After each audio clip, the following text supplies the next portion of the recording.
दे दिए क्या शुरू। नमस्कार, जय हिंद, भारत माता की जय। कैसे हैं आप लोग? अच्छे हैं?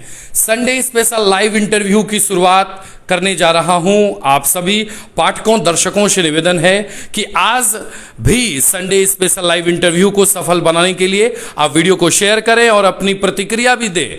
आज हमारे साथ नौगछिया के बिहपुर के सुप्रसिद्ध चिकित्सक जुड़ रहे हैं। आइए इनसे जानते हैं। सबसे पहले, चूंकि कोई भी जो सेवार्थ का लाइन होता है, जो लाइन होता है, उसका जो क्षेत्र होता है, उसमें कहीं ना कहीं जो पहले जो हमारे पूर्वज होते हैं या परिवार के कोई हैं, उन जब आप उनसे रूबरू होते हैं, यानी जब आप उनसे सीखते हैं, समझते हैं, फिर आप उसे आगे बढ़ाकर कार्य करते हैं, तो निश्चित रूप से एक बेहतर होता है। समाज में विभिन्न प्रकार के जो कार्य करते हैं, अगर उनका जन्म स्थान कर्म स्थान में बदल जाता है, जन्मभूमि कर्म भूमि में बदल जाता है, तो फिर वो काफ़ी बेहद हो जाता है। आइए, हमारे साथ जीएस न्यूज़ के इस संडे लाइव स्पेशल इंटरव्यू में है डॉक्टर गौतम कुमार। डॉक्टर साहब, हार्दिक अभिनंदन है जीएस न्यूज़ के इस लाइव इंटरव्यू। धन्यवाद। डॉक्टर साहब, कहते हैं कि सबका रोल एक तरफ, डॉक्टर का रोल एक तरफ, जिसे धरती पर का ईश्वर कहा गया है चिकित्सक को। तो डॉक्टर साहब, हमारा सबसे पहला आपसे सवाल है कि आप दो जनरेशन या दूसरा जनरेशन है आपका, ये कहाँ से शुरू हुआ और किस तरह आप इस लाइन में आए डॉक्टर साहब? नहीं, ये तो पहले वेल डिसाइडेड था ही कि मेरे को इसी लाइन में आना है, क्योंकि हम इंस्पायर थे अपने फादर से, तो बस इस लाइन में आए उनकी कृपा। हाँ। मैं इस संडे स्पेशल लाइव इंटरव्यू से डॉक्टर सीवी चौधरी जी को भावभीनी श्रद्धांजलि देता हूं। उन्हें नमन करता हूं कि उन्होंने जो सेवा भाव के साथ जो क्षेत्र के लोगों के लिए किया है, आज भी क्षेत्र उन्हें याद करता है। हम इस कार्यक्रम के माध्यम से उन्हें भावभीनी श्रद्धांजलि देते हैं। डॉक्टर साहब, सबसे पहला सवाल है आपसे कि इस क्षेत्र में जिस तरह से कि कोरोना महामारी आई और लॉकडाउन लगा, तो लॉकडाउन और कोरोना का प्रभाव लोगों को काफ़ी विचलित भी किया। ये महामारी कब तक रहेगी डॉक्टर साहब, ऐसी स्थिति? ये महामारी कब तक रहेगी, इस क्वेश्चन का सही आंसर तो अभी तक नहीं मिल पाएगा जी, क्योंकि चिकन पॉक्स चाहे पोलियो ये सब भी एक वायरस में आता है, तो अभी तक तो है कुछ केस चिकन पॉक्स में जैसे मिल रहे हैं। लेकिन उम्मीद करते हैं, गवर्नमेंट भी बढ़िया काम कर रही है और डॉक्टर सब भी बढ़िया काम कर रहे हैं। अब आस्ते आस्ते पकड़ में आ रहा है। अब उम्मीद तो किया जा सकता है कि बेहतर भविष्य के लिए। इससे ज़्यादा अभी कहना टू अर्ली हो जाएगा। कि मेडिकल साइंस भी लगातार रिसर्च कर रही है डॉक्टर साहब, लेकिन यह कंट्रोल में नहीं आ रहा है।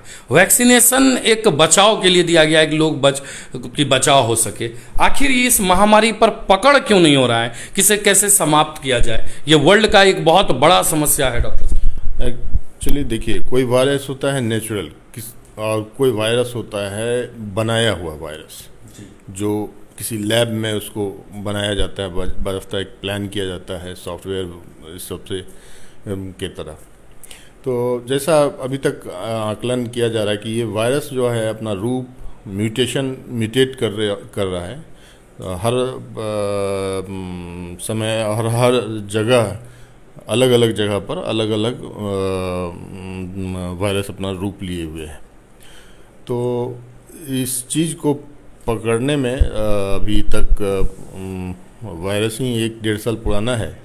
इस चीज़ को पकड़ना थोड़ा अभी बहुत काफ़ी कम समय हुआ है ऐसा कि इस चीज़ को अभी पकड़ में ठीक से लाया नहीं जा रहा है, क्योंकि ये बहरूपिया टाइप वायरस अपना सारा चेंज करते जा रहा है। चाहे वो बॉम्बे में हो तो अलग हो जाता है, फिर दिल्ली में हो महामारी फैलता है तो उससे अलग हो जाता है, बिहार में फिर आता है तो अलग हो जाता है। मतलब इस टाइप से इसका बिहेव ये इस टाइप से इस वायरस का कर रहा है। तो अभी ठीक ढंग से उस पर पकड़ नहीं हो पा रहा है, बन पा रहा है। लेकिन ऐसा भी नहीं है कि ये जानलेवा है कि आदमी को 100% मार ही देगा और या फिर कुछ बहुत परमानेंट कुछ डैमेज ऑर्गन को करेगा। इसमें है कि अवेयरनेस बहुत ज़रूरी है। Distance, physical distance, not social distance, physical distance होना ज़रूरी है। और जो प्रिकॉशन गवर्नमेंट अभी तक बता रहे हैं, मास्क लगाना, सैनिटाइज करना, हाथ में अपना ये सब चीज़ प्रिकॉशन लेंगे तो बहुत जल्दी इससे मुक्ति पा सकते हैं। हम लोग इसको कंट्रोल में कर सकते हैं, ऐसा कोई बड़ी बात नहीं है। और इधर हम लोग कुछ इस पखवाड़े में देख रहे हैं जो बिहार को इफ़ेक्टेड किया है गांव, इसमें तो जो आदमी आ गए समय पर वो एकदम बिल्कुल ठीक होके गए हैं 100%। और जिस आदमी ने लेट किया अपना जानकारी की कमी के चलते, वो थोड़ा मुश्किल में फंसे, उसमें कुछ डेथ भी हुआ है। और ख़ास करके डेथ ऐसे सब का काउंट हुआ है जिसको ऑलरेडी पहले से कोई क्रॉनिक डिजीज़, रेस्पिरेटरी से रिलेटेड, हार्ट से रिलेटेड या डायबिटीज़ वगैरह सब जिनको रहा है, वो उनका डेथ भी हुआ है। और एक भ्रांति फैली हुई है कि ये बीमारी अछूत है, मतलब एड्स टाइप ये बीमारी है, शर्मा रहे हैं लोग, घर में घुस के छिप रहे हैं लोग। नहीं, छिपना नहीं चाहिए। Just like chicken pox, measles, ये सब उसी टाइप का ये बीमारी है। आके आप मेडिकेशन लीजिए और ठीक हो के अब जाइए। एंटीबॉडी बॉडी में डेवलप कर जाता है, उसके बाद जो गाइडलाइन गवर्नमेंट और जो भी है डॉक्टर का, उस में आप रहिए, आप बिल्कुल स्वस्थ रहिएगा। डॉक्टर साहब, जिस तरह से कि 2020 में यह कोरोना कहर प्रारंभ शुरू किया, लॉकडाउन लगाई गई, तो 2020 का जो प्रभाव था वो बड़े शहरों में देखने को मिला, या जो लोग भी संक्रमित हो रहे थे उसे देखकर लोग डर रहे थे। लेकिन जब इसकी दूसरी लहर 2021 में आई तो लोगों की जान जाने लगी। नौगछिया और भागलपुर जिले के भी कई बहुत चर्चित चेहरे और बहुत लोगों के बीच में बने रहने वाले लोग भी गुजर गए, वो भी नहीं रहे। आज इस कार्यक्रम के माध्यम से उन्हें भी हम भावभीनी श्रद्धांजलि देते हैं, और वो लोग भी चले गए, वो लोग भी गुजर गए। तो डॉक्टर साहब, इस बार ऑक्सीजन की किल्लत लोगों ने देखा कि किस तरह लोग तड़प कर जान दे रहे हैं। जी बिल्कुल, आप सही उठाए हैं। अचानक ये बीमारी फैलता है तो बहुत तेज़ी से, रैपिडली फैलता है। जी। इस चीज़ को इस बार स्टडी किया गया है। ये बॉम्बे तक लोकलाइज था, उसके बाद फैला तो पूरा देश फैला। आपका इंफ्रास्ट्रक्चर जो है और उस हिसाब से आपके देश में जो जनसंख्या है, तो अगर 0.1%, 2% भी लेते हैं तो काफ़ी हो जाता है। और इस के चलते इतना ऑक्सीजन का खपत पहले नहीं था। पहले कभी ऐसा कोई महामारी या कोई ऐसा सिचुएशन नहीं आया था जो ऑक्सीजन डिपेंडेंट इतना केसेस को डील करे। तो गवर्नमेंट इसको उतना सीरियसली नहीं लिया। वो वहाँ पर थोड़ा सा ढिलाई हुई, लेकिन ऐसा नहीं है कि इसको डील नहीं किया जा सकता। ये अच्छे से अब हैंडल हो गया। एक एक्सपीरियंस चाहिए था, एक धक्का चाहिए था गवर्नमेंट को कि आँख खुले। ये सब भी बहुत ज़रूरी है। वैक्सीनेशन और वैक्सीनेशन में वैक्सीन कितना कारगर है डॉक्टर साहब आपके अनुसार? वैक्सीन कारगर है, लेकिन 100% कोई वैक्सीन कारगर नहीं है। और वैक्सीन लेने के बाद भी कुछ इन्फेक्शन आ रहे हैं, ऐसा बात नहीं है, लेकिन वो उतना खतरनाक लीथल नहीं हो रहा है कि वो मतलब वैक्सीन लेने के बाद उतना खतरनाक रूप नहीं ले पा रहा है वायरस। वो आपको प्रोटेक्ट एक तरह से आपके हेल्थ को कर रहा है। 2 तरह के अभी वर्तमान में भारत में उपलब्ध वैक्सीन है, कोवैक्सीन है, कोविशील्ड है। डॉक्टर साहब, आपके नज़र से क्या दोनों में कोई अंतर है या दोनों के प्रभाव में कोई अंतर? तो ये कहना बहुत मुश्किल है, लेकिन दोनों काम कर रहा है बेहतर है। इस पर कोई कमेंट हम नहीं अभी करें। दोनों कर रहे हैं, दोनों काम। अच्छा, जहाँ तक तीसरे की भी तैयारी चल रही है वो अभी भारत में उपलब्ध नहीं हो पाई है। अच्छा डॉक्टर साहब, एक चीज़ जो अभी भी लोगों में अफवाहों का बाजार गर्म है। लोगों को ऐसा लगता है कि वैक्सीन लेने के बाद, जो ग्रामीण क्षेत्र के लोग हैं उनको लगता है कि वैक्सीन लेने के बाद वो बीमार पड़ जाएंगे या उनकी जान जा सकती है, क्योंकि वैक्सीनेशन के बाद बुखार। तो डॉक्टर साहब जो है मतलब लोगों के बीच में अभी भी डर बना हुआ है कि वैक्सीन को लेकर। जी हाँ, ये डर हमको भी मतलब बहुत पेशेंट में देखने को मिला है, और बहुत पेशेंट इससे भाग रहे हैं वैक्सीन से। जो ऐसा नहीं होता है, ऐसा नहीं है। वैक्सीन कोई भी अगर लिया जाता है तो वो कुछ ना कुछ बुखार फीवर आता है, लेकिन वो उतना खतरनाक नहीं है, इसलिए आदमी को डरना नहीं चाहिए। आगे वैक्सीन लें, और हम अपील कर रहे हैं कि वैक्सीन ही एक अभी रास्ता है जिससे एक रोकथाम हो सकता है। और थोड़ा बहुत तो सारा वैक्सीन में थोड़ा बुखार आना ये रहता है, इसमें भी है। कुछ आदमी को कुछ नहीं होता है, ज़्यादातर आदमी को, कुछ आदमी को होता है। तो पैनिक इसमें क्रिएट करने का कोई ज़रूरी नहीं है, इसमें उतना हंगामा नहीं होना चाहिए। लोग को आगे बढ़ के इस महामारी से अगर लड़ना है तो वैक्सीन लेना ही पड़ेगा। डॉक्टर साहब, आपने एमबीबीएस कब किया? अपने एमबीबीएस की डिग्री कब किया? हम 2007 में कंप्लीट किया। कहाँ से आपने डॉक्टर साहब किया? कटिहार मेडिकल कॉलेज में। कैसा था उस समय मेडिकल की पढ़ाई और अभी के पढ़ाई में? कैसा आपको क्या अंतर दिखता है डॉक्टर साहब? अभी 2-3 बार चेंज हुआ है, उसके बाद नया कोर्स आया। उस समय में काफ़ी सब्जेक्ट फाइनल ईयर में 8 सब्जेक्ट हम लोग को पढ़ना पड़ता था। अभी वो फाइनल ईयर को फाइनल ईयर के सब्जेक्ट को उठा के फर्स्ट ईयर, सेकेंड ईयर, अब तो सेमेस्टर आ गया है, सेमेस्टर वाइज में उसको कन्वर्ट किया गया है। अभी कंफर्टेबली हमको लगता है बच्चे सब पढ़ रहे होंगे। तो डॉक्टर साहब, जिस तरह से कि मतलब कि पहले जिस तरह आपने पढ़ाई किया, आपको तो पिता का मार्गदर्शन मिला, चूँकि वो भी इसी लाइन में थे, तो मतलब आपको मैं कह सकता हूँ कि आपको एक विशेष लाभ भी मिला, आपको एक हाँ। लेकिन अभी के जो विद्यार्थी हैं जो खुद से पढ़ाई कर रहे हैं, तो दोनों में जो अंतर हम अगर थोड़ा सा कंपैरिजन करें तो आपको क्या लगता है कि अभी की पढ़ाई ज़्यादा टफ है या इजी है? जितने लोग भी अभी मेडिकल के स्टूडेंट हैं। नहीं, पढ़ाई तो मेडिकल का जो है कि रोज़ नया नया इन्वेंशन हो रहा है, रोज़ नया नया कुछ ना कुछ जुड़ रहा है, रोज़ किताबें मोटी होती जा रही हैं। लेकिन अभी है कि इंटरनेट से आप उसका यूज़ आप इंटरनेट से आप मदद ले सकते हैं। हम लोग के समय में उतना इंटरनेट नहीं था वैसे फंक्शन, तब पर भी हम लोग अब भी अगर हम लोग चाहते हैं तो किसी किताब को आराम से इंटरनेट के थ्रू हम लोग पढ़ सकते हैं। तो इसलिए ये तो फ़ायदा है अभी। लेकिन मेडिकल मतलब अगर एस्पेक्ट में देखा जाए तो डेली मेडिकल का पढ़ाई कुछ ना कुछ बढ़ता जा रहा है। इसलिए जो आदमी टेक्स्ट बुक से बढ़िया से पढ़ रहे हैं तो वो अच्छे से उसको फॉलो कर पाएंगे, और जो जिनका जड़ फर्स्ट एमबीबीएस में मजबूत रहा है वो भी काफ़ी इन्जॉय करके पढ़ पाएंगे। कि एक होता है कि डर से मतलब पढ़ाई करने में डर लगना, वो डर ख़त्म हो जाता है अगर शुरू से बढ़िया से पढ़ाई किया जाता है। तो मतलब कि डॉक्टर साहब, आपको लगता है कि अभी जो है वो ज़्यादातर मतलब कि पहले से अब थोड़ा सा पढ़ाई आसान है क्योंकि विभिन्न प्रकार के संसाधन उपलब्ध है? बिल्कुल। अभी पहले सिर्फ किताब में से ही खोल के पढ़ना पड़ता था और किताब से ही सीखना पड़ता था। अभी इंटरनेट और सब लिंक के चलते अभी भारी भारी चीज़ भी बहुत बढ़िया तरीके से समझा दिया जाता है, बहुत बढ़िया तरीके से याद किया जा सकता है। कहीं पर भी एक क्लिक में कोई भी सब्जेक्ट के बारे में आप इजीली ढंग से उसको समझ सकते हैं। ये एडवांटेज अभी के स्टूडेंट को मिल रहा है।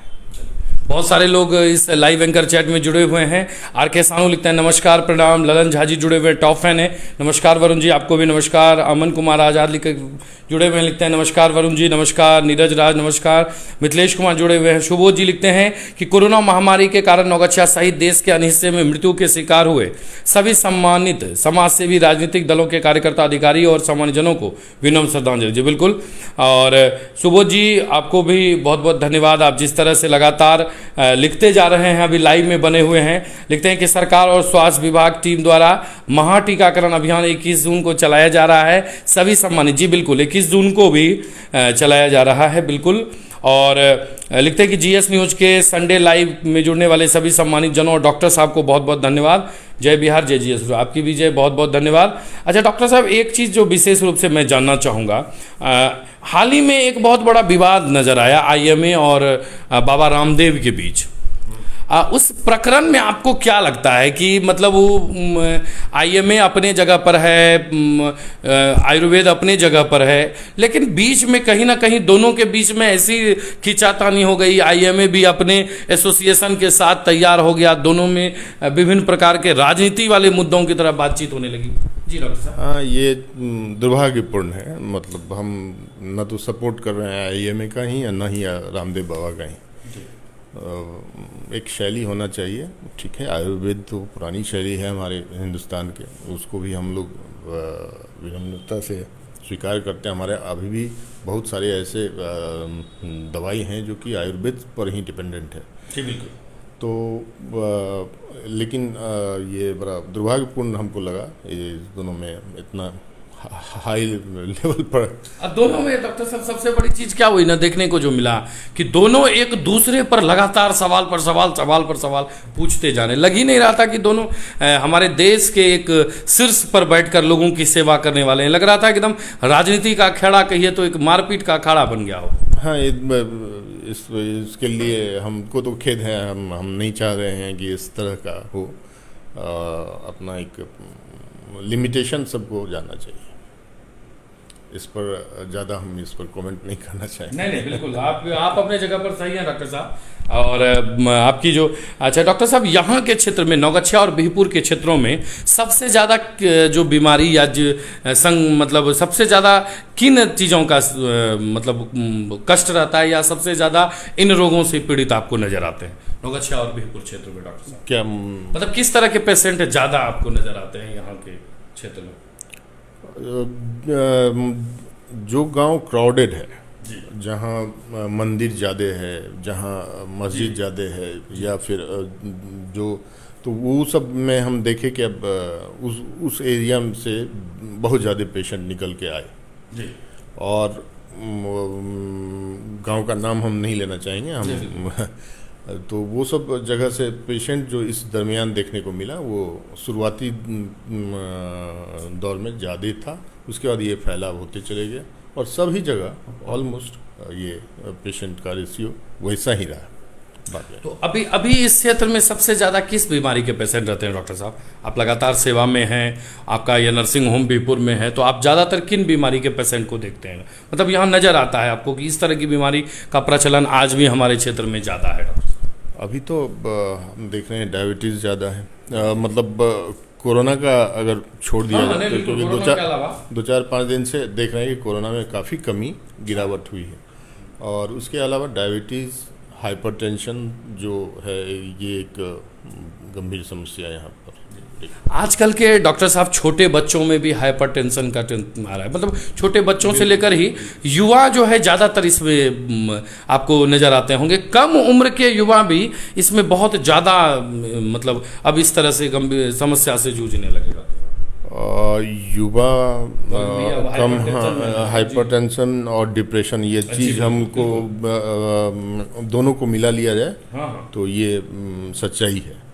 ये चूँकि जो समय बदल रहा है जी, हर जगह कंपटीशन है, हर जगह होड़ है बढ़ने का। किसी को एडमिशन कहीं पर होने का होड़ है, किसी को अगर पढ़ लिए हैं तो उनको काम करने का होड़ है। ये सब में डिप्रेशन आ रहा है। डिप्रेशन के वजह से और प्लस हेरिडिटरी के वजह से भी ये हाइपरटेंशन, डिप्रेशन, ये इस एरिया में हम देख रहे हैं कि ये काफ़ी प्रबल है।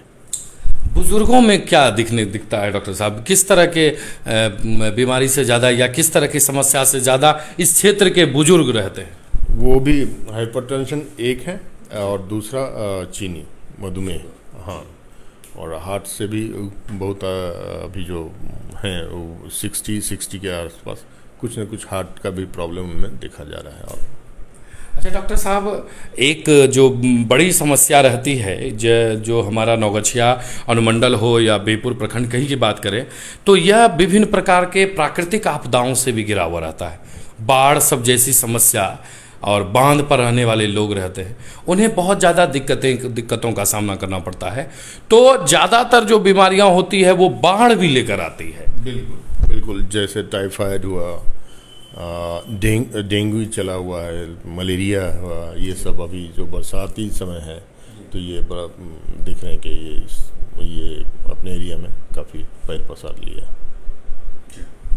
बहुत सारे लोग देख रहे हैं और शुभोध कुमार लिखते हैं जी बिल्कुल धन्यवाद। अनिमेश आर्या जी जुड़े हुए हैं, good evening. Atul Kumar good evening sir को।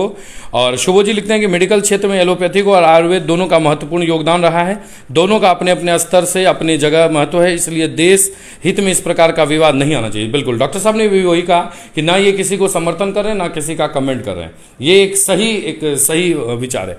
अच्छा डॉक्टर साहब, जिस तरह से कि आप जिस समय कटिहार मेडिकल कॉलेज में थे तो उस समय पढ़ाई का भी स्टैंडर्ड तो अभी के समय का तो अभी कहा जाए कि उसे पुराना ही कह सकते हैं वर्तमान में, क्योंकि अब तो smart class, online class, digital board और अब तो सजीव चित्रण, अगर हिंदी में कहें तो सजीव चित्रण दिखा दिया जाता है कि ये एनाटॉमी का ये पार्ट ये। अभी बहुत एडवांस हो गया है पढ़ाई करवाने का सिस्टम, तो इसमें कोई शक नहीं है कि अभी स्टूडेंट जो मेडिको हैं उनके लिए बहुत सारा ऐसा है कि वो अच्छे से पढ़ सकते हैं। पढ़ने वाले स्टूडेंट पहले भी पढ़ते थे, आज भी पढ़ते हैं, लेकिन अभी बहुत आसान इस सब टेक्नोलॉजी से फ़ायदा उठा सकते हैं और बहुत आसान हो गया है। तो डॉक्टर साहब, मतलब ऐसा लोगों को जिस तरह से जानकारी रहती है कि 4 साल में मेडिकल की पढ़ाई कहने को होती है, 4 साल में पूरा नहीं होता है, ऐसा सही में होता है क्या डॉक्टर? हाँ, ये यूनिवर्सिटी का जो है, जो यूनिवर्सिटी के अंदर है, हो सकता है कि वो एग्ज़ाम लेने में डेट लेट कर रहा हो तो उसके चलते आगे बढ़ता चले जा रहा है, और उसके बाद भी अपना कुछ इंटरनल कॉलेज का भी प्रॉब्लम होता है। अब जैसे देख लीजिए 2 साल से 1.5 साल से स्कूल, कॉलेज, यूनिवर्सिटी ये सब बंद है, लेकिन मेडिकल क्षेत्र में तो हमको लगता है पढ़ाई होता ही है। तो लेकिन मेन होता है कि यूनिवर्सिटी टाइमली अगर एग्ज़ाम ले तो 4 साल में स्टडी कंप्लीट हो जाएगा, 1 साल ट्रेनिंग, 5 साल टोटल। तो डॉक्टर साहब, अभी जिस तरह से कि पहले भी हम लोग लाइव संडे लाइव में बहुत सारे चिकित्सक का हमने इंटरव्यू लिया है, बहुत सारे लोग अच्छे क्षेत्र के लगभग डॉक्टर का लिया है, तो उन्होंने कहा कि पहले से अभी का स्टैंडर्ड जो है वो ज़्यादा टफ हो गया।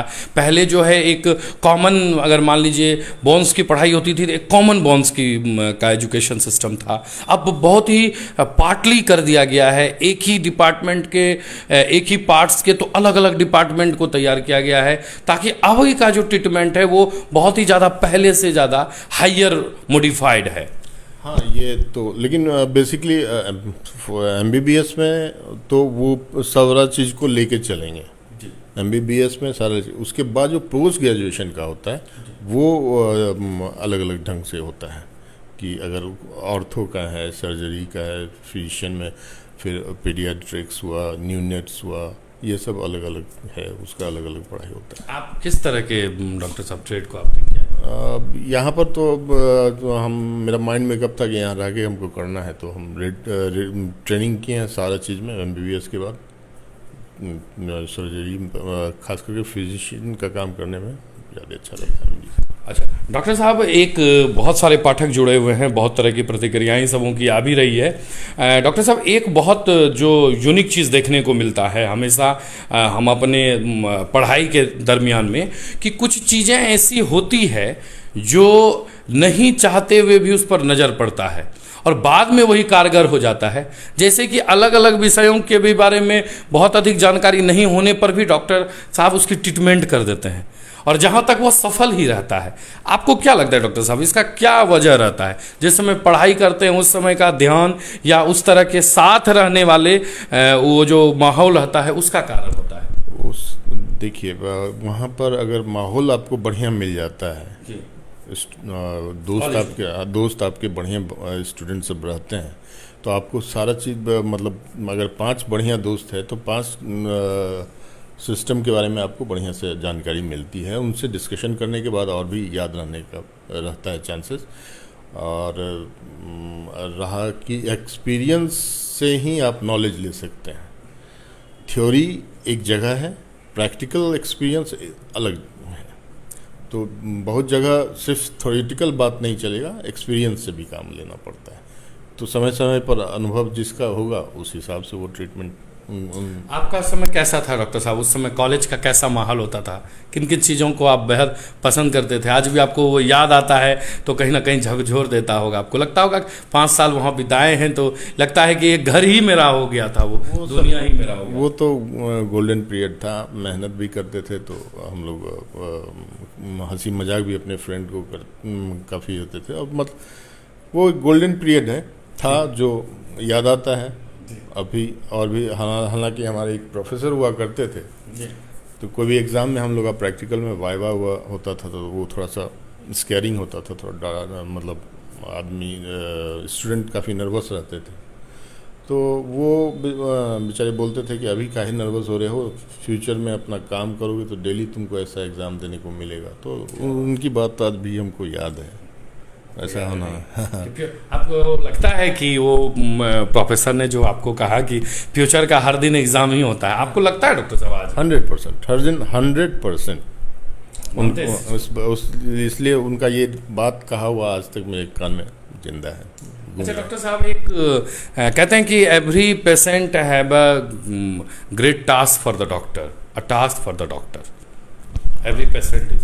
चैलेंज तो है, खास करके इस पेरीफेरी में बैठ के जी।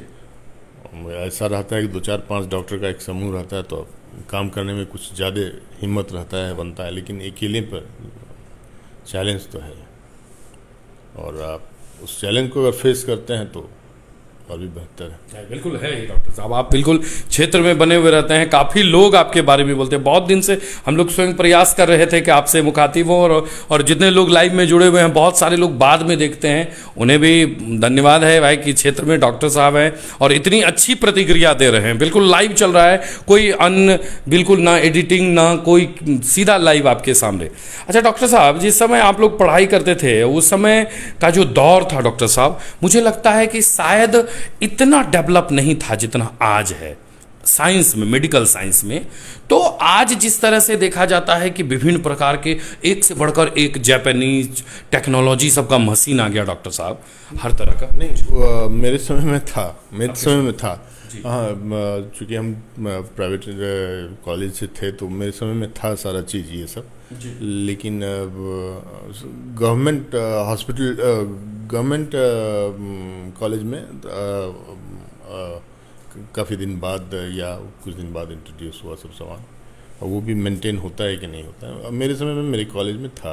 आप लोगों को लगभग मशीनों से मुलाकात हो गई थी कॉलेज पीरियड में? बिल्कुल। अभी जो मशीन है उसका वहाँ थोड़ा कमज़ोर वर्जन था, अभी अपग्रेडेड आ गया। हाँ, अब तो काफ़ी अपग्रेड, लेकिन बेसिक चीज़ हम लोग सीखे थे। क्या अच्छा डॉक्टर साहब, आप तो बिहार के और नौबिहपुर के आपका घर है और यहीं आपका जन्मभूमि कर्मभूमि बन गया। कैसा लगता है कभी आपको? आपके ही फ्रेंड सर्किल के लोग होंगे जो काफ़ी अभी सोशल मीडिया से आपसे जुड़ते होंगे तो, या फोटो देखते होंगे, आप ही तो लगता होगा यही मेरे साथ था, आज परिवार वालों के साथ है, आज दूसरे जगह है, आज कहीं और है। तो आपके मन में भी कभी आया होगा कि हम यहाँ के हैं, यहीं रह गए, हम भी चाहते तो बाहर ही चले जाते, तो या हम यहाँ हैं तो मेरे लिए ये गुड डिसीजन है, हम कहीं बाहर रहते तो हम फिर अपने लोगों की सेवा नहीं कर सकते थे, हम जहाँ जो सोचकर पिताजी ने मुझे एक बहुत बड़ी जिम्मेदारी सौंपी वो हम नहीं कर पाते, ऐसा लगता है? ये बहुत बड़ी बात ही सबसे ज़्यादा इम्पोर्टेंट है कि फादर मेरे किए थे, लेकिन हमको उसको आगे बढ़ाना है और मेरा बेटा उससे भी ज़्यादा आगे बढ़ाएगा। क्या बात है, क्या बात। तो आप उन्हें भी तैयार, मतलब धीरे धीरे तैयार कर रहे हैं, पहले से सोच लिए हैं कि अब मेडिकल। बिल्कुल, अपना क्षेत्र में रहना एक अलग बात है, यहाँ जिएंगे यहीं के लिए मरेंगे। क्या बात है, क्या डॉक्टर साहब, एक चीज़ हम ज़रूर चर्चा करेंगे, सिर्फ थोड़ा सा जानने के लिए कि शायद आप किसी समिति से भी जुड़े हुए थे क्या? कि जिस तरह से कि न्यूज़पेपर से हमें जानकारी मिली, हमने समाचार पत्र में पढ़ा था कि आपने राम जन्मभूमि के लिए भी भरपूर जो है दान दिया था और 1 लाख रुपए आपने दान किए थे, और न्यूज़पेपर में हमने पढ़ा था। तो डॉक्टर साहब, आप उसके किसी कार्य समिति या किसी चीज़ से भी आप जुड़े हुए हैं क्या वहाँ के? नहीं, ये मेरा श्रद्धा है। हम हर साल कुछ ना कुछ कोई न कोई मंदिर में हम करते हैं, लेकिन ये अनफॉर्चुनेटली बहुत हाईलाइटेड हो गया, लेकिन ऐसा बात नहीं है। हम बिहपुर के कुछ मंदिर के लिए भी हम किए हैं, बताना नहीं चाहेंगे। ऐसा हम करते हैं, लेकिन अब ये कैसे न्यूज़ लीक कर गया जबकि उनसे डील हुआ था कि नहीं बात फैलेगी। हाँ, वो तो हमारे जहाँ तक राम जन्मभूमि का बात है वो हमारे लिए बहुत इम्पोर्टेंस रखता है, हमारे लिए, हम लोगों के लिए खास करके। अच्छा डॉक्टर साहब, एक चीज़ हम जानना चाहेंगे कि जितने लोग भी पारिवारिक जीवन के साथ रहते हैं तो सेवा और परिवार दोनों को लेकर चलना, हालांकि आप तो मान लीजिए एक ही जगह पर हैं, जब समय रहते हुए अगर आपका मन हुआ तो आप घर से ही आए या घर चले गए, लेकिन फिर भी एक टाइम एडजस्टमेंट होता है। जब कभी कभी मान लीजिए आपको यहाँ रहना बेहद ज़्यादा ज़रूरी है, कोई आवश्यकता आ गया कि आप हमको घर भी जाना तुरंत ज़्यादा ज़रूरी है, तो कैसे एडजस्ट करते हैं डॉक्टर साहब? करना तो पड़ेगा। अगर आप अपना क्लिनिक बनाए हैं नीचे, वहाँ पर है, तकलीफ़ तो होता है, कभी कभी बहुत दिक्कत होता है, लेकिन दूसरा उपाय भी नहीं है, मैं स्कोप नहीं है जी, करना तो पड़ेगा। तो उसी को एडजस्ट करके करना, बस उसी को एडजस्ट करके करते हैं, सभी में आनंद लेते हैं। क्या बात है। अच्छा डॉक्टर साहब, लगातार हम तो सवाल पूछते जा रहे हैं, हमारे पास तो सवालों का पिटारा है आपके लिए, आप क्षेत्र के हैं और सबसे बड़ी चीज़ है कि आप जहाँ के आपका जन्मभूमि कर्मभूमि बन गया, ये बहुत बड़ी बात है। ये बहुत बड़ा उनका डॉक्टर साहब का दिया हुआ है इस क्षेत्र के लोगों को, जो आज भी लाभ मिलता जा रहा है। अच्छा डॉक्टर साहब, जिस तरह से हमें बाहरी जानकारी मिली कि आपके पास ICU की भी व्यवस्था है डॉक्टर साहब, कि किन किन चीज़ों की व्यवस्था आप रखे हैं? ऐसे स्थानों पर भी यहाँ के लोग, बहुत सारे लोगों को जानकारी भी नहीं रहती है कि नौगछिया क्षेत्र में जो है आपका क्लिनिक एक अलग तरह का है, आप बहुत सारी सुविधाओं को रखे हुए हैं। ये जितने भी ऑडियंस हैं या और भी लोग हैं जो क्षेत्र के, वो जानना चाहते हैं डॉक्टर साहब। मेरे पास ICU भी है, वेंटिलेटर भी है, ऑक्सीजन बेड भी है, सारा चीज़ है, ऐसा नहीं है। सारा अल्ट्रासाउंड भी है, वेल इक्विप्ड एडवांस पैथोलॉजी भी है, लेटेस्ट उसमें जो भी मशीन होता है वो सब सारा चीज़ है। यहाँ तक कि हम लोग हार्मोनल जांच भी करते हैं, ये सारा व्यवस्था है। बहुत बहुत, ये तो बहुत अच्छी बात है डॉक्टर साहब, आपने एक से बढ़कर एक मॉडिफिकेटेड, एकदम मॉडिफाइड मशीन भी रखे हुए हैं, सभी तरह की व्यवस्थाएं रखेंगे, ये बहुत बड़ी बात है। आप बिल्कुल इसी ऊर्जा के साथ अपने क्षेत्र में सेवा में रहे, यही हम आशा और उम्मीद रखते हैं। अच्छा डॉक्टर साहब, वर्तमान का जो समय है बच्चों के लिए बहुत ही ज़्यादा खतरनाक है। 1.5-2 साल में बच्चों की पढ़ाई तो चौपट हो ही गई, लेकिन बच्चों को विभिन्न प्रकार की लत भी लग गई, जिसमें से एक बड़ा पार्ट है मोबाइल फ़ोन का। मोबाइल फ़ोन का बच्चों को ऐसा लत लग गया कि मुझे लगता है कि आज हर परिवार के मम्मी और पापा, मम्मी तो कम क्योंकि मम्मी को अपना काम करना रहता है तो बच्चे को थमा देते हैं, लेकिन पापा और दादा जनरेशन के और भी लोग काफ़ी परेशान रहते हैं इसके कारण कि बच्चों को मोबाइल का लत लग गया। डॉक्टर साहब, नहीं तो इनमें वो गार्जियन का भी दोष है, मतलब हम सिर्फ बच्चे को क्यों गलत ठहराएं। आप अगर सही दिशा में बच्चे को ले जाइएगा तो बच्चा क्यों नहीं जाएगा। मोबाइल सही में ये एक बहुत, बच्चे से ही अगर उसको लोग को कुछ नहीं मिलता है तो मोबाइल अपना थमा के मतलब काम जिम्मेवारी से भागना जिसे कहिए, वो लत लगता है पेरेंट्स से ही कि मोबाइल थमा दिया, बच्चा नहीं रोएगा, बच्चा अपना इंगेज रहेगा 2 घंटा अपना इधर।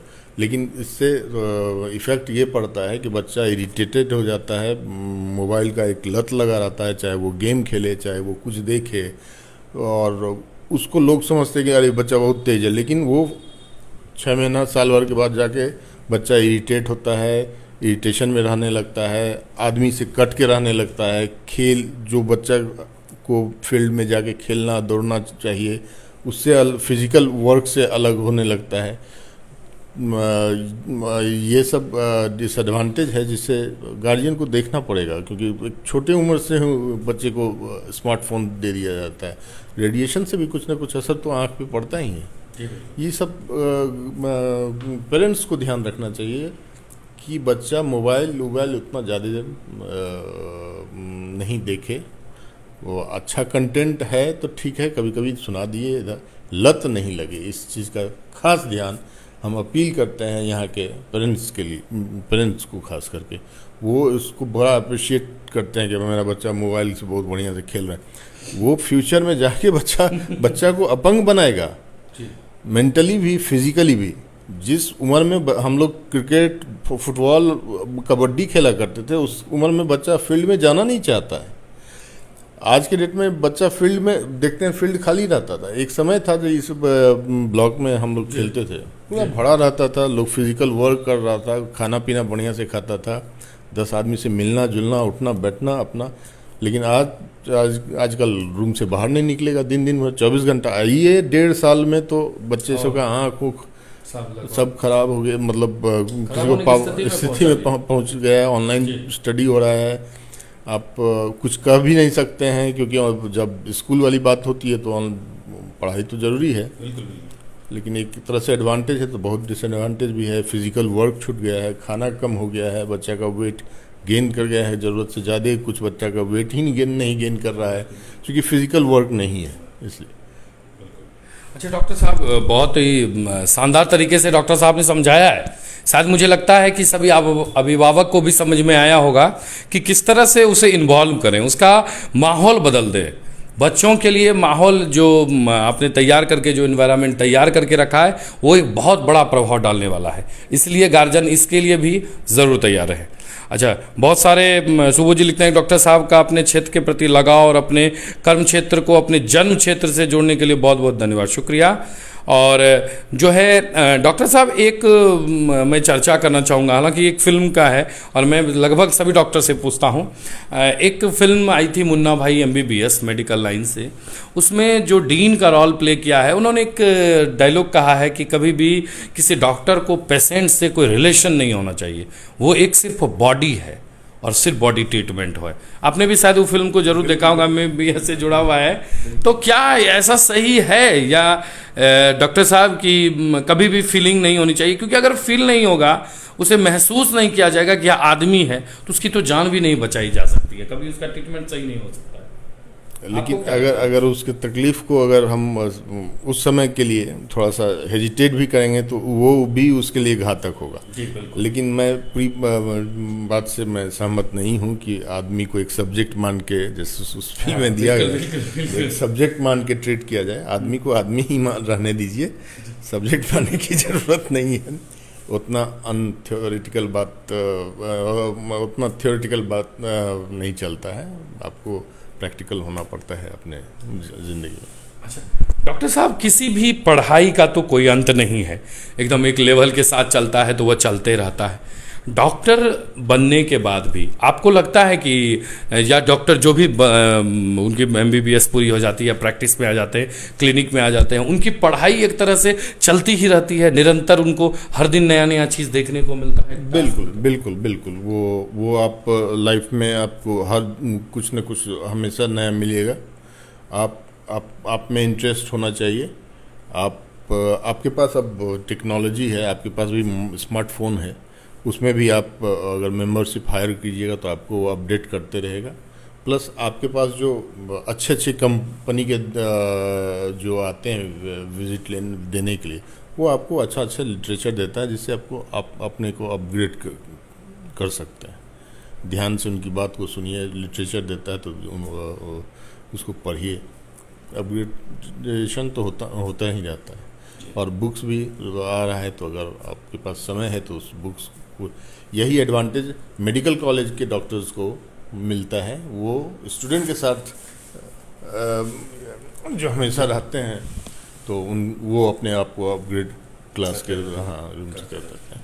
थोड़ा सा पेरीफेरी में थोड़ा कम हो गया है, मतलब ये चीज़ लैक करता था।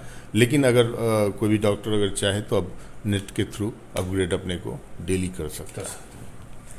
अच्छा डॉक्टर साहब, एक जिस तरह से कि 2 साल से लोगों ने देखा, जो काल को देखा, मतलब एक तरह से कहिए कि एक आपदा ही, बहुत बड़ी आपदा ही कही जाए इसे, तो एक सबसे बड़ी चीज़ जो नज़र आई कि अभी कहीं ना कहीं सभी लोग उसी चीज़ से जुड़े हुए हैं जिनसे उनका पूर्व से था, चाहे वो आयुर्वेद जुड़ा हो या जैसे पत्तियों, फूलों, पेड़ों, इन सब चीज़ों से जो हमारा जुड़ा हुआ चित्र था, औषधि, या आपने भी देखा होगा कि यहाँ हम लोगों देहाती में उसे वो गिलोय गुजरलत्ती जिसको बोलते हैं, एक समय शुरू हुआ तो इम्यूनिटी के नाम हुई, तो जितने जंगल उंगल भी थे, सड़क के किनारे भी जो पेड़ थे उनके भी टहनियों को, उनके भी लत सबको उजाड़ दिया गया।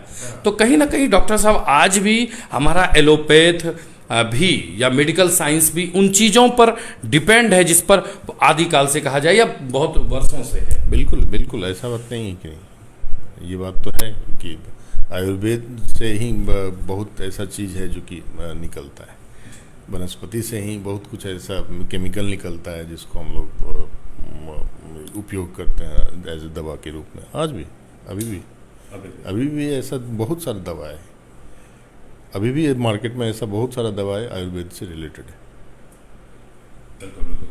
अच्छा डॉक्टर साहब, आप योगा करते हैं या योगा के लिए लोगों को जो है एडवाइस देते हैं? योगा भी बहुत शक्तिशाली चीज़ है अपने में। हाँ, थोड़ा बहुत तो करते हैं। हाँ, थोड़ा बहुत करते हैं। अच्छा डॉक्टर साहब, दिन रात ड्यूटी करना आम सभी लोगों के लिए संभव नहीं होता है, फ्रंट लाइन वर्कर ज़्यादातर इसमें इन्वॉल्व रहते हैं। आप किस तरह से मतलब एडवाइस देते हैं पेशेंट को या लोगों को कि वो अपने आप को बांटे? अगर एक स्वस्थ रहने की बात करें, एक स्वस्थ रहने के लिए आपके लिए बेसिक सबसे जरूरी कि दवा हमें नहीं खाना पड़े, हमें जांच नहीं करवाना पड़े, तो एक डॉक्टर के नाते आप क्या एडवाइस देते हैं डॉक्टर साहब? अभी जो है तो फिजिकल वर्क तो बहुत इम्पोर्टेंस रखता है। आपका प्रदूषण मुक्त वातावरण इम्पोर्टेंट रखता है, लेकिन ये अनफॉर्चुनेटली ये दोनों चीज़, अब फिजिकल वर्क तो है लेकिन प्रदूषण भी बढ़ गया है और है, ये भी मान के चलना पड़ेगा। स्वस्थ रहने का तो यही दो टिप है जो कि आपको फिजिकल वर्क और प्रदूषण मुक्त जैसे रहना चाहिए। तो हाँ, तो वो सब ज़्यादा काउंट करेगा। बहुत ही शानदार तरीके से डॉक्टर साहब जवाब भी देते जा रहे हैं और बिल्कुल सारे सवाल हमारे ऐसे ही हैं जैसे ये सवाल आपका खुद का है, आपने खुद से तैयार किया हो, आपने ही भेजा हो। बहुत सारे लोग जुड़े हुए हैं और बहुत लोगों की प्रतिक्रिया आ रही है। सुबोध जी, टुनटुन शर्मा राज, प्रिंस कुमार, शिवम बादशाह, सबों को, संजीत कुमार सोनी, बहुत सारे लोग जुड़े हुए हैं, सभी लोग देख रहे हैं। सबों का मैं हार्दिक अभिनंदन करता हूं। आज जो है हमारी टीम नौगछिया के बिहपुर में है और आज हमारे साथ हैं डॉक्टर गौतम, और हम इनसे कोरोना से और सी चीज़ें जो जुड़ी हुई है, बहुत सारी चीज़ें, उनसे ज़्यादातर हम लोग पूछ रहे हैं, जान रहे हैं, आप तक पहुंचा रहे हैं। अच्छा डॉक्टर साहब, आप समाज सेवा में भी आपकी बहुत ज़्यादा संलिप्तता रहती है, तो किन किन चीज़ों में आप जुड़े हुए ज़्यादातर है? लोगों ने आपको समाज सेवा में भी, क्षेत्र में भी आपको देखा है? करना तो पड़ेगा ही, करना तो पड़ता है जी, रिटर्न, लेकिन समाज से भी मिलना चाहिए। अगर आप इज्जत चाहते हैं तो वो तो करना पड़ेगा आपको, और ये करना भी चाहिए।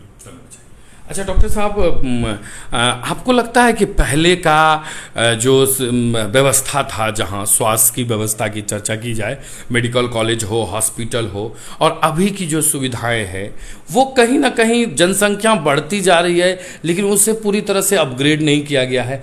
आज भी रोड एक्सीडेंट होने पर, बड़े दुर्घटना होने के बाद एक ही शब्द रहता है, रेफर रेफर, क्योंकि व्यवस्थाएं नहीं है। आज भी बड़े अस्पताल, अगर इस क्षेत्र की बात करें, अनुमंडलीय अस्पताल है नौगछिया का, तो वहाँ भी एक्सीडेंट के बाद रेफर कर दिया जाता है, इसलिए उनके पास डॉक्टर उपलब्ध नहीं है, उनके पास व्यवस्थाएं उपलब्ध नहीं है। डॉक्टर्स की कमी तो है, इंडिया में डॉक्टर्स की कमी है, और व्यवस्था तो ऑलमोस्ट है, लेकिन कुछ कमी है जिसको अब हम जैसा मान रहे हैं कि जब भी कोरोना काल के बाद जितना गवर्नमेंट कर रही है, हो सकता है कि बहुत आने वाले समय में ये चीज़ हो। अभी मेडिकल फील्ड में भी काफ़ी ऑप्शन है, मेडिकल सीट भी काफ़ी बढ़ चुका है, तो बहुत सारे ऐसे डॉक्टर्स अब आने वाले कुछ समय में आएंगे, तो उम्मीद करते हैं कि ये सब शॉर्ट आउट होगा। जनसंख्या काफ़ी है, इस चीज़ को आपको एक बड़ा फैक्ट यही है कि जनसंख्या काफ़ी है, उस हिसाब से इंफ्रास्ट्रक्चर मेडिकल फील्ड में पर्याप्त नहीं है। इस सच्चाई को भी झुटलाया नहीं जा सकता है। अच्छा डॉक्टर साहब, जिस तरह से कि पहले से अभी का ट्रीटमेंट काफ़ी महंगा हो गया, अभी का इलाज काफ़ी महंगा हो गया। क्षेत्र की बात करें तो यहाँ तो सभी तरह के लोग हैं, जी लेते हैं, लेकिन यहीं से अब बाहर निकलें तो शायद मुझे लगता है कि पहले और अभी में बहुत अंतर हो गया डॉक्टर साहब। तो इसका मुख्य कारण क्या है? सबसे बड़ा इसका कारण क्या है डॉक्टर साहब? इतना महंगाई तो चरम पर है, हर चीज़ महंगा हो गया, इंजेक्शन से ट्रीटमेंट से लेकर हर चीज़, जाँच सब कुछ महंगा। अगर आप जांच के लिए ईमानदारी से कोई भी सामान खरीदिएगा तो वो काफ़ी कॉस्ट भागता है उसमें, चाहे वो इक्विपमेंट हो, चाहे वो एंटीजन हो, चाहे वो दवा हो, सब कुछ पहले से महंगा हो गया है। लेकिन आपको एक बात और समझ के चलना पड़ेगा कि हिंदुस्तान एक ऐसा देश है जहां और सब कंट्री से काफ़ी सस्ता है दवा, काफ़ी सस्ता है इलाज। आप दिल्ली जाइए, बॉम्बे जाइए, लोग बाहर से आते हैं यहाँ पर इलाज करवाने, चाहे वो कैंसर का हो, चाहे किडनी का हो, चाहे लीवर का हो। ये चीज़ मान के चलना है, ये चीज़ आप, इसलिए मैं बोल रहा हूँ कि ये आँख खोलने वाली बात है कि हिंदुस्तान में अभी भी ट्रीटमेंट बहुत सस्ता है बनिस्बत किसी और कंट्री, डेवलपिंग कंट्री, चाहे गल्फ हो, चाहे वो यूएसए हो, चाहे इंग्लैंड हो, चाहे आपका यूरोपियन कंट्रीज़ हो, वहाँ से बहुत सस्ता इंडिया है। और लेकिन वहाँ पर फैसिलिटी ये होती है कि आप अगर जॉब कर रहे हैं तो आपको उसके साथ हेल्थ इंश्योरेंस कवर करता है। आप इनकम टैक्स पे कर रहे हो तो गवर्नमेंट आपको हेल्थ इंश्योरेंस का भी फैसिलिटी उसी में ऐड कर देती है, तो आपका जान बचना वहाँ आसान हो जाता है। मतलब आपको महंगाई का मार नहीं पड़ता है मेडिकल फील्ड में। यहाँ इस चीज़ की कमी है, लेकिन ये फैक्ट है कि और कंट्री से यहाँ मेडिकेशन बहुत सस्ता है। और बहुत लाजवाब तरीके से डॉक्टर साहब जवाब भी दे रहे हैं। हर समझा बुझाकर कहा जाए कि एक समझा कर डॉक्टर साहब जो है वो सवालों के जवाब दे रहे हैं और आपको भी पूरा प्रयास कर रहे हैं कि जितने भी पाठक जुड़े हुए हैं, दर्शक जुड़े हुए हैं, वो भी पूरी तरह से समझ पाए, ना सिर्फ सुने बल्कि उनको समझ पाए। डॉक्टर साहब, क्षेत्र के लोगों को, जितने लोग लाइव में जुड़े हुए हैं और लाइव सेशन देख रहे हैं, उन्हें कोई आप संदेशा देना चाहेंगे? कोई अपनी कोई देखिए, हम तो मेडिकल लाइन से हैं तो हम तो यही कहेंगे कि आप स्वस्थ रहें, अपने हेल्थ पर कॉन्शियस रहें। 2-3-4 बीमारी से बचना है। अभी तो कोरोना काल फिलहाल चल रहा है तो फिजिकल डिस्टेंस मेंटेन करके चलें। साथ में आप डायबिटीज़, हार्ट, लंग्स, ये सबको भी मॉनिटर करते रहें। अगर स्वस्थ हैं तो सब कुछ है। अगर आप अस्वस्थ हैं, ना आपका रिलेटिव है, ना आपका पैसा किसी काम का है, ना आपका पोजीशन किसी काम का है। इसलिए वो कहावत है ना कि हेल्थ इज़ वेल्थ, उस पर ध्यान रखें। अच्छा डॉक्टर साहब, क्षेत्र के जो मम्मी जी हैं जो घर में रहती हैं, घर में के लोगों को ख्याल करती हैं, उन्हें कोई संदेशा देना चाहेंगे? क्योंकि वो बहुत ज़्यादा परेशान रहती हैं कि अभी तो मान लीजिए 2 साल से बच्चे भी घर पर हैं और 1.5 साल से लगभग बच्चे भी घर पर हैं और बहुत ज़्यादा वो टेंशन में आ जाती हैं, चूँकि बहुत लोगों का रोज़गार भी चला गया, बहुत लोग बेरोज़गार भी हो गए, बहुत लोगों का धंधा भी मंदा पड़ गया, तो बहुत सारे लोग जो है बहुत कष्ट में भी रहे डॉक्टर साहब, और कष्ट में हैं भी, और बहुत लोग तो निकल भी चुके हैं धीरे धीरे। उन्हें कोई आप सलाह देना चाहेंगे एक मेडिकल लाइन से, एक डॉक्टर साहब का? ये तो बहुत बड़ी त्रासदी हम लोग पूरा हिंदुस्तान ही नहीं, पूरा विश्व झेल रहा है। इसमें बहुत सारे जाने गए हैं, तो माता जितना भी हैं, जो भी गृहिणी हैं, वो अभी थोड़ा सा उनको कैसे क्या कहा जाए, क्योंकि वो अलग अलग प्रॉब्लम को झेल रही हैं। लेकिन सबसे बड़ी बात है क्या, अगर गृहिणी स्वस्थ है तो सारा चीज़ मैनेजेबल है, सब चीज़ मैनेज कर सकती हैं। अगर वो अपने स्वास्थ्य पर, वो बिल्कुल अपने स्वास्थ्य पर भी ध्यान रख के और बच्चे सबका भी स्वास्थ्य का ध्यान रखा जाए, इससे ज़्यादा अभी कहने के लिए मेरे पास कुछ नहीं है। और डॉक्टर साहब, जो लोग रात में जगकर कार्य करते हैं, दिन में सोते हैं, उनके लिए कोई आप संदेशा देना चाहेंगे? जितने भी जैसे हमारे न्यूज़ लाइन के लोग हैं और भी बहुत सारे इमरजेंसी सेवा के लोग हैं, वो अपने आप को कैसे ठीक ठाक रखें, क्योंकि वो रात में जगते हैं, दिन में सोते हैं। जी बिल्कुल, आप लोग भी अपने स्वास्थ्य पर उतना ही ध्यान दीजिए और थोड़ा फिजिकल जो डिस्टेंस है उसको मेंटेन कीजिए, प्रॉपर वे से हाइजीन अपना मेंटेन कीजिए। एयरबॉर्न डिजीज़ है, जैसा जानते हैं कि हवा में इस वायरस से ये फैलाव होता है, तो मास्क का सेवन की मास्क लगाइए, डबल कम से कम ट्रिपल लेयर का। आप लोग काफ़ी शानदार काम पिछले 1.5 साल से कर रहे हैं। आप लोग भी बहुत जगह जाके जहाँ से हम लोग को खबर मिलता है वो दे रहे हैं। आप लोग बहुत सराहनीय काम कर रहे हैं, लेकिन आप कोशिश कीजिए कि आपके थ्रू जो संदेश जाए उससे पैनिक क्रिएट नहीं हो, बल्कि एक माहौल बने कि लोग जो वैक्सीन नहीं लेना चाह रहे हैं, जो सोशल गैदरिंग कर रहे हैं, ये सब थोड़ा सा उसको अवेयरनेस का काम करें, और आप कर रहे हैं। ये उम्मीद है और बेहतर आप करेंगे।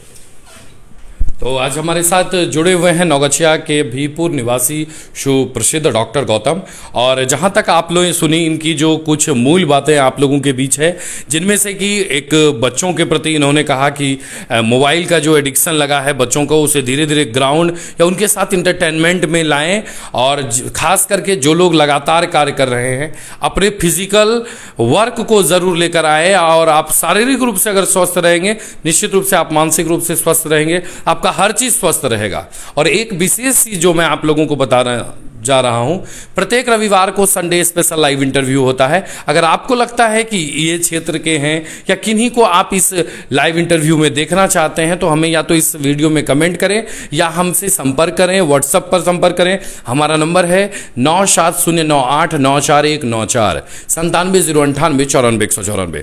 तो आज के इस संडे स्पेशल लाइव इंटरव्यू में डॉक्टर गौतम कुमार के साथ मैं वरुण बाबुल। और आप लोगों को मैं एक अंत में एक और मैसेज देते जाऊंगा कि जितने लोग भी प्रत्येक दिन संध्या 8 बजे लाइव एंकर चैट में आते हैं और अपनी बातें खुलकर लिखते हैं, बोलते हैं, बातचीत करते हैं, उन सबों का भी बहुत बहुत आभार। और हाँ, हंसते रहिए, मुस्कुराते रहिए, देखते रहिए GS न्यूज़। समर झा के साथ मैं वरुण बाबुल।